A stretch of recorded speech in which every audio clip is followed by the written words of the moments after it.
Mais justement, le truc c'est que nous, on va dire dans cette situation de malchance pour tout le monde, on est un peu les plus chanceux entre guillemets, mais entre guillemets, hein, dans le sens où on n'est pas fermé tout le temps comme les bars, tu vois ce que je veux dire. On a quand même la journée, toute la journée, et ça c'est un gros avantage. Donc forcément aussi on peut se dire que certains clients des bars qui veulent sortir iront, que ce soit chez moi ou aux boulangeries ou quoi, pour boire leur verre, prennent un truc à manger parce que c'est obligatoire maintenant, mais on va peut-être prendre un peu quelques clients à droite à gauche, mais malheureusement les gens vont beaucoup moins sortir parce qu'il y a un climat, c'est quand même tension quoi, il y a beaucoup de tension dans l'air. Après à voir comment ça va se passer, mais quoi qu'il arrive on peut que plus ou moins subir, donc pas grand chose à faire, on essaie de maintenir le cap comme tout le monde, on essaie de s'en sortir et on verra bien. Après on n'est pas les plus à plaindre et c'est comme on peut.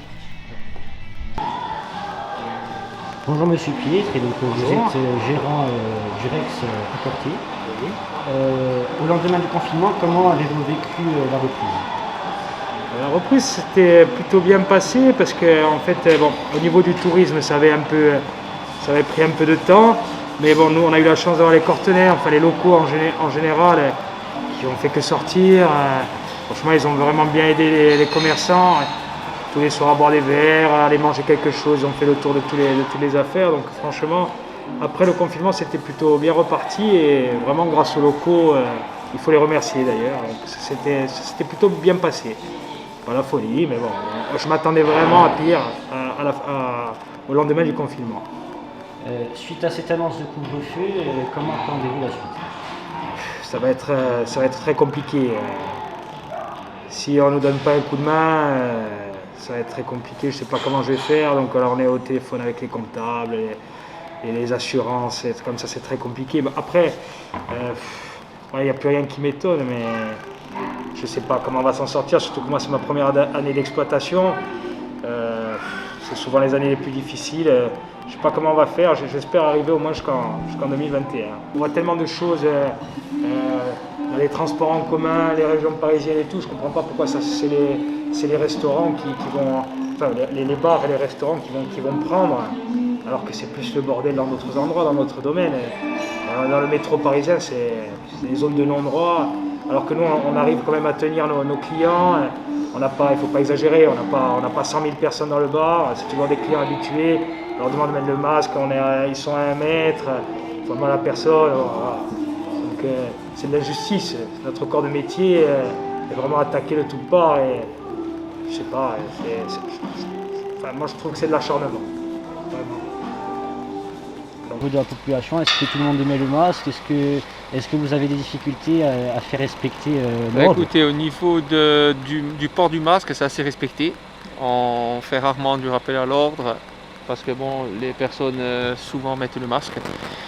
Ensuite, par rapport aux nouvelles mesures prises par l'État, je veux dire, c'est un coup de massue, on dira, surtout pour les commerçants, les barman, les cafetiers. Vous avez vu la ville, vous avez fait un tour, c'est vide. Bon, nous, au niveau travail, c'est super calme. Il n'y a pas beaucoup de véhicules et tout, je veux dire. Et après, bon, comme je dis, c'est vraiment exceptionnel, quoi. Nous avons ensuite décidé d'interviewer Denis Périnée, le vainqueur de l'émission Pékin Express 2020 et restaurateur avec sa femme du restaurant-bar le LBJ à Solenzar. Il s'est donc indigné de la situation actuelle sur les réseaux sociaux par l'intermédiaire d'une vidéo qui a fait des milliers de vues. On l'écoute. C'est un peu révolutionnaire. Il y a toujours quelqu'un qui arrive au café, mais oh, ça sera vrai, c'est Covid. Bon, voilà, il y a toujours ce truc. Moi, je donne mon avis, ce que j'ai dit sur mon Instagram, comme tu viens de dire. Il m'est complètement subjectif. Hein. C'est mon avis personnel qui n'engage personne. J'ai dit ce que je pensais sur le cœur de manière peut-être, de ma manière à moi, c'est-à-dire de ma manière spontanée.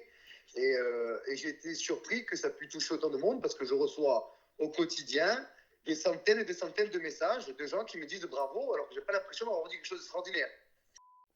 Après, moi, voilà, tu as sûrement des questions à me poser sur lesquelles je vais essayer de répondre. Après, mon avis personnel sur toute la situation, c'est que je pense qu'on vit une période très compliquée qui est inédite. Et donc, je jette pas la pierre, je suis pas là à jeter la pierre aux dirigeants en disant font mal le travail, moi je ferai comme si je fais comme ça. Je n'ai pas cette prétention, je suis pas au pouvoir, je sais pas ce que je ferai moi.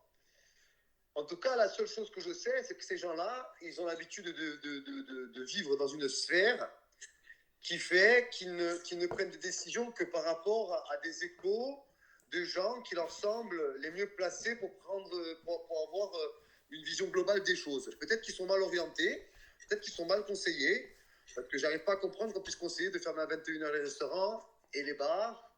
Alors les bars, bien sûr, hein, le problème c'est que si on se fie aux médias et ce qu'on voit sur Internet, tu te dis, bon, c'est le bordel.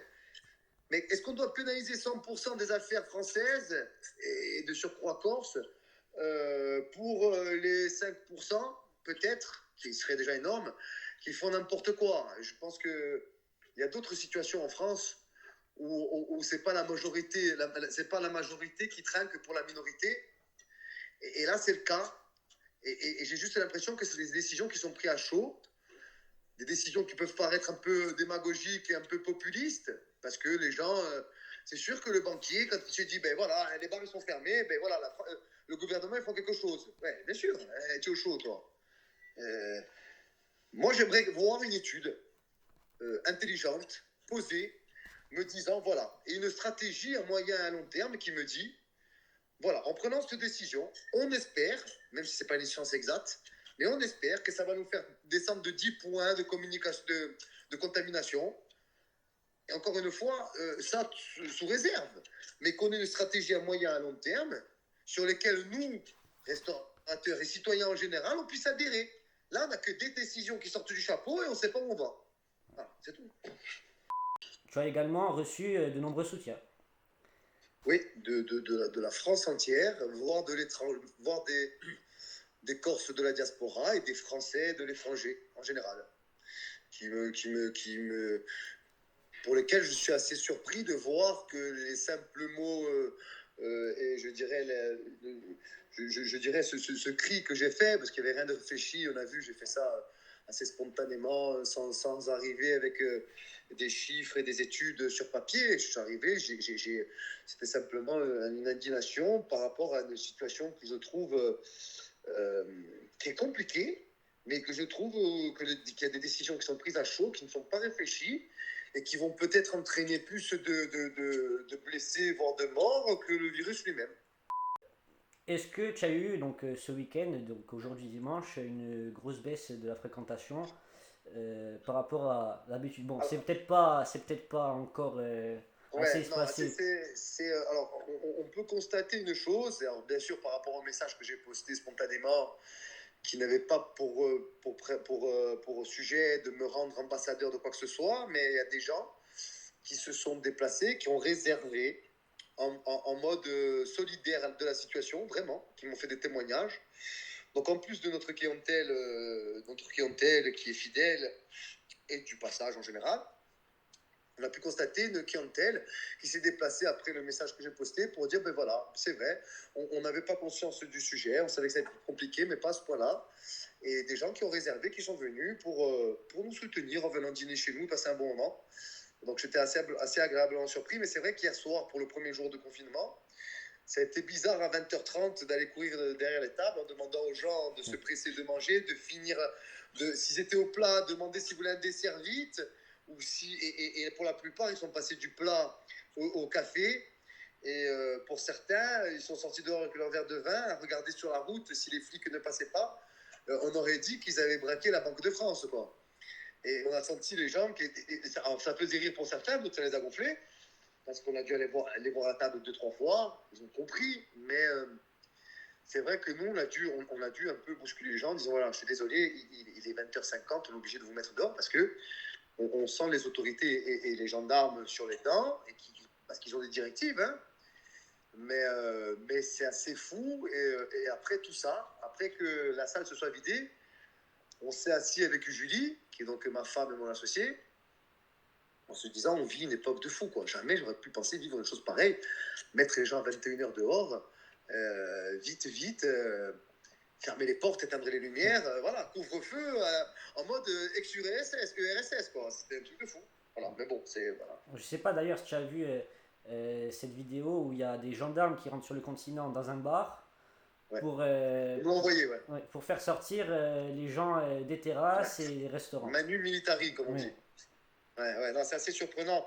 Bien sûr, ils ont des directives, et surtout pour le début, vraiment d'être strict là-dessus, parce que sinon, ça va être la débandade. Moi, je pense, en étant objectif et en essayant, je dis bien essayant d'être intelligent, qu'on est dans une situation où on est dans un paradoxe qui a été malheureusement un peu créé par des décisions qui ont été mal prises. Et le gouvernement est revenu sur des lois, des décisions un peu de manière ridicule, parce que nous, en faisant 2 pas en arrière, en observant les choses, on les sent dépasser, le gouvernement. On le sent dépasser. Moi, je vois des mecs et des ministres qui prennent des décisions dans lesquelles ils n'y croient même pas. On sent qu'ils sont dépassés par la situation. On sent que derrière tout ça, il y a une volonté de gestion des hôpitaux qui a été délaissée depuis des années, et qu'aujourd'hui, on ne veut pas leur jeter l'eau sale à la gueule. Mais malheureusement, c'est ce qu'ils prennent. Parce que c'est des décisions qui ont 20 ans, d'appauvrir un peu. Et donc aujourd'hui, je veux dire, on a plus peur. On a plus peur d'une situation qui pourrait hypothétiquement arriver que des chiffres véritables d'aujourd'hui. Ouais. Même s'ils sont en constante évolution, on a plus peur d'un hypothétique à venir. Parce qu'on n'a pas les moyens de le contrer. Mais je veux dire, moi, en tant que chef d'entreprise, et les gens, en tant que toute entreprise confondue, artisans, tout ça, moi, je n'ai pas payé des décisions politiques sur lesquelles je n'ai pas eu le droit de m'exprimer. Voilà, c'est tout. C'est qu'on fait tous des erreurs, j'en fais tous les jours, mais il y a des erreurs qui coûtent plus cher que d'autres. Aujourd'hui, la situation va appauvrir la Corse, va créer des situations de détresse, va faire que des gens vont mourir. Je n'ai pas peur d'employer le mot, de manière figurée ou propre, malheureusement, il y a des gens qui vont mourir. Je dis aussi que si le véritable objectif, c'est d'éradiquer ou du moins de freiner cette pandémie, tous les chercheurs, tous les virologues sont d'accord, c'est le confinement total. Voilà. Pour moi, le confinement total, ce serait une catastrophe. Mais quitte à avoir comme objectif stopper, freiner ce virus, pourquoi on ne confine pas totalement? Au lieu de mettre ces demi-mesures qui nous font tourner à un moteur, qui finalement nous met dans la panade parce qu'on est obligé de garder nos employés, on est obligé de composer au quotidien, mais on ne bénéficie pas des aides qu'on pourrait bénéficier si on serait à 100% confiné. Donc aujourd'hui, on est dans un mode, on vous empêche de travailler, débrouillez-vous, et on ne vous donne pas les aides qu'on devrait vous donner. Donc moi, je suis contre le confinement total, mais si l'objectif véritable, c'est d'éradiquer ce virus, tous les virologues du monde et tous les spécialistes du monde le disent, la seule chose, c'est de confiner 3 mois pour freiner et faire baisser le virus de 10 points. Le couvre-feu ne servira strictement à rien, si ce n'est que de mettre les entreprises à plat, sans aucune garantie pour freiner ce virus. Voilà, c'est tout. D'autant plus, tu le disais dans ta première vidéo, c'est que on fait le confinement à 21h, mais le lendemain, les enfants vont aller à l'école. C'est ridicule. Les enfants vont à l'école. On ne va pas demander aux enfants de ne pas se toucher. Les enfants sont les premiers transports de ce virus. Voilà, c'est vraiment des hôtes du virus pour lesquels qu'ils ne contractent pas, mais ce sont des hôtes. Ils vont arriver à la maison. Moi, j'ai ma fille, elle a 2 ans, elle n'est pas encore à l'école, mais si ma fille a 3 ans, elle va rentrer à la maison, tu lui fais des câlins, tu la laves, tu la mouches, tu lui fais à manger. Je ne vais pas mettre un masque et enfermer ma fille dans une chambre. Donc, toutes ces mesures, aujourd'hui, si on tient les entreprises ouvertes, si on tient les transports en commun ouverts, si on tient les écoles ouvertes, c'est pour que les parents puissent continuer à aller travailler, pour essayer de maintenir cette économie qui est déjà fragilisée. Mais ça ne tiendra pas. Ça ne tiendra pas. La France n'a pas la force. La France, malgré que ça soit la 6e puissance du monde, n'a pas les reins aujourd'hui pour tourner à un moteur. Il lui faut 2 moteurs. Voilà, c'est tout. Maintenant, une question à propos du confinement. Donc, il y a eu le confinement il y a quelques mois. Au lendemain du confinement, tu as rouvert ton entreprise, donc ton restaurant.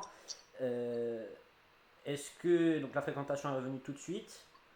Il a fallu un temps d'adaptation. Alors, peut-être question un petit peu indiscrète. Prévois-tu une grosse baisse du chiffre d'affaires cette année Ouais. Alors, De quel pourcentage? alors moi, en toute objectivité, après les 3 mois de fermeture qui, ceux-là, sont perdus, clairement, nettement, on ne rattrapera rien. Jamais. En restauration, on ne rattrape rien. Un jour de perdu, c'est un jour de perdu. Mais je suis obligé d'avouer que au moment de la réouverture, en ayant pris des décisions drastiques, c'est-à-dire que moi, j'avais un restaurant qui était ouvert de 6h du matin, enfin j'ai un restaurant-bar qui est ouvert normalement de 6h du matin à 2h du matin. J'ai pris la décision de ne plus ouvrir le matin pour le café et tout ça, parce que c'était de plus en plus compliqué. J'avais 2 employés. Donc en n'ouvrant plus le matin, je n'ouvrais que le soir. Donc j'ai économisé une masse salariale de 4 personnes. Voilà. Donc c'est vraiment des décisions que j'ai prises au préalable pour essayer de contrer cette situation qui me semblait qui allait être compliquée. Donc j'ai pris vraiment cette décision avant la réouverture. Et plus j'ai l'impression de ne pas m'être trompé parce que finalement ça m'a permis de baisser sensiblement ma masse salariale, ce qui est le plus lourd dans une entreprise comme les nôtres. Et le soir, je n'ai pas constaté de baisse de fréquentation. J'ai maintenu la fréquentation comme auparavant, avec du personnel en moins. Donc quelque part, j'ai maintenu mon chiffre, mais je vais en dégager plus de bénéfices, parce que oui, certes, on a couru dans tous les sens, certes, on n'a pas compté les heures, mais on a pu, avec les décisions prises, on a pu pallier le manque de clients. Ok. Donc tu penses qu'avant cette annonce de couvre-feu, tu avais retrouvé avec ton restaurant pas une situation normale, mais de quasi-normalité peut-être au niveau de la fréquentation, au niveau du chiffre d'affaires? Moi j'ai retrouvé au niveau du nombre de couverts sur la saison, je suis à moins 15%. Mais avec les décisions stratégiques sur l'entreprise que j'ai prises, j'ai pu maintenir mon chiffre. Enfin, maintenir mon bénéfice plutôt. Le chiffre est un petit peu moindre, mais j'ai maintenu mon bénéfice au même titre, qui vont pouvoir me permettre de réinvestir et tout ça. Donc, on n'est pas sur une mauvaise saison.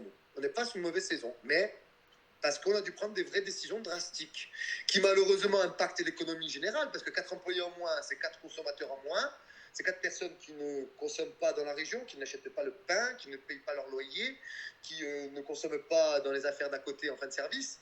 Donc, clairement, la situation et la région s'est appauvrie. Maintenant, à titre personnel, les décisions que j'ai prises m'ont permis de maintenir la baraque. Mais je sais que ce n'est pas le cas de tout le monde. Alors, donc on en parlait tout à l'heure, tu as reçu de nombreux messages de soutien, voire même de détresse. Oui. Penses-tu que la voix des personnes faisant partie de ton secteur, donc l'hôtellerie-restauration, n'est pas assez entendue ou du moins n'est pas assez représentée par les médias?